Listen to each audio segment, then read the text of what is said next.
Alors, vous vous demandez peut-être comment procéder dans Zendesk quand un membre de l'équipe va quitter l'aventure. Eh bien, ça tombe bien. Je vais vous expliquer dans cette petite vidéo et dans cet article comment faire en vous donnant les meilleurs conseils pour cela. Donc, tout d'abord, sachez qu'il ne faut jamais supprimer un agent du jour au lendemain sans avoir d'abord pris quelques précautions. Pourquoi? Parce que vous risqueriez tout simplement de vous retrouver avec des centaines de tickets qui vous seraient affectés sans que vous sachiez d'où ils sortent. Et vous pourriez également, notamment, avoir de sérieux impacts dans vos rapports Explore si jamais cet agent faisait partie de ces rapports. Sachez également que le fait de supprimer un agent de votre Zendesk ne changera en rien votre facture Zendesk. Si vous souhaitez modifier la facture puisque vous changez le nombre de vos agents, il faudra que vous repassiez par votre chargé de compte Zendesk pour modifier votre abonnement. Alors, avant de parler de la rétrogradation et la suppression d'un agent, c'est important de faire un petit focus Explore pour que vous ayez bien en tête tous les impacts que cela peut avoir. Si cet agent avait créé lui-même des requêtes, des rapports, des tableaux de bord dans Explore, sachez qu'en le rétrogradant, tout va être supprimé. C'est donc très important que vous puissiez d'abord partager ce qu'il a créé avec d'autres membres de l'équipe, des agents ou des administrateurs qui resteront dans l'équipe, et notamment partager ces rapports en modification pour que vous puissiez reprendre la main dessus. Sachez également que si l'agent en question avait planifié des envois de rapports par mail, ces planifications d'envoi seront également supprimées. C'est donc important de reprendre ces programmations, de les reprogrammer depuis un autre compte avant de rétrograder l'agent. Pour finir, sachez que si cet agent, si vous traquiez sur cet agent ses scores de satisfaction, la CSAT, tout va être supprimé. Je vous encourage à exporter dans un premier temps les rapports avec les résultats de la CSAT de cet agent pour les conserver sur votre ordinateur avant de procéder à la rétrogradation de cet agent. Alors maintenant, comment faire donc quand quelqu'un part dans Zendesk? Le premier step, ça va être de réaffecter les tickets de cet agent à d'autres membres de l'équipe.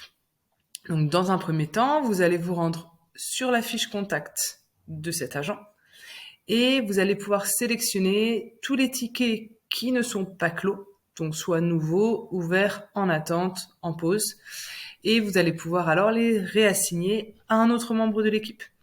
Soit vous le faites de manière manuelle en vous rendant dans chaque ticket et en les assignant manuellement.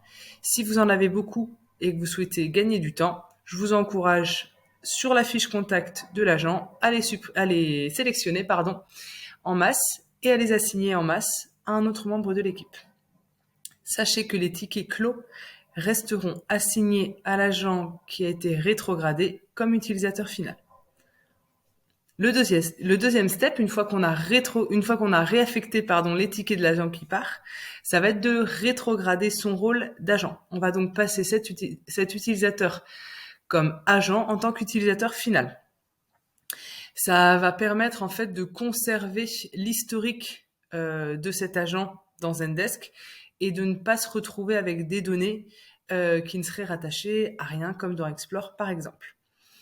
Donc sachez que si un agent est rétrogradé, tous ces tickets seront affectés au groupe dans lequel il était rattaché, mais ils peuvent également être automatiquement assignés à l'administrateur qui a rétrogradé son compte si dans votre compte Zendesk, le paramètre affecter automatiquement les tickets à la résolution a été activé.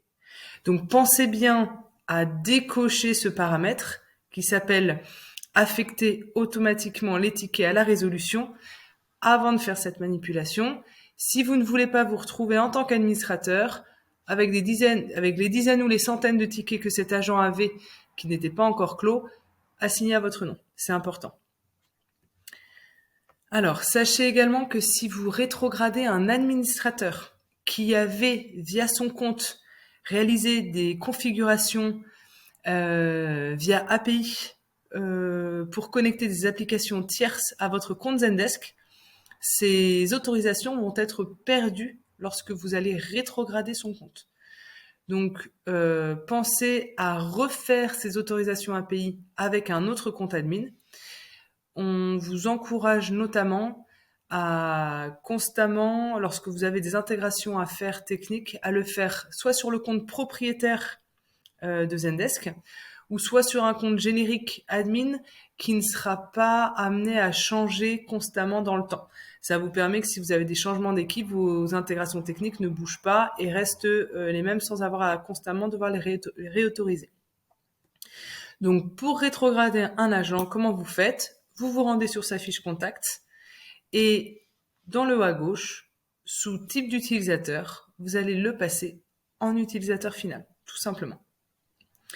Et la troisième et la dernière étape, après avoir réaffecté ses tickets, après avoir rétrogradé son rôle, ça va être de suspendre son compte. Pourquoi on suspend son compte? Tout simplement parce que vous ne souhaitez pas que cet agent puisse continuer à avoir accès à la console support de votre Zendesk. Donc, en suspendant son compte, cette personne aura toujours un accès au ticket Zendesk qu'il aura créé en tant que demandeur final, mais n'aura plus accès au ticket Zendesk qu'il gérait en tant qu'agent. Donc, pour suspendre son compte, on est dans la même logique qu'avant. Vous retrouvez sa fiche contact et vous allez cliquer sur modifier, la petite flèche en haut à droite, et vous allez pouvoir suspendre l'accès de cet agent. Donc j'espère que tout a été clair. Si vous avez des questions, n'hésitez pas à revenir vers nous. On se fera un plaisir de vous répondre. À bientôt.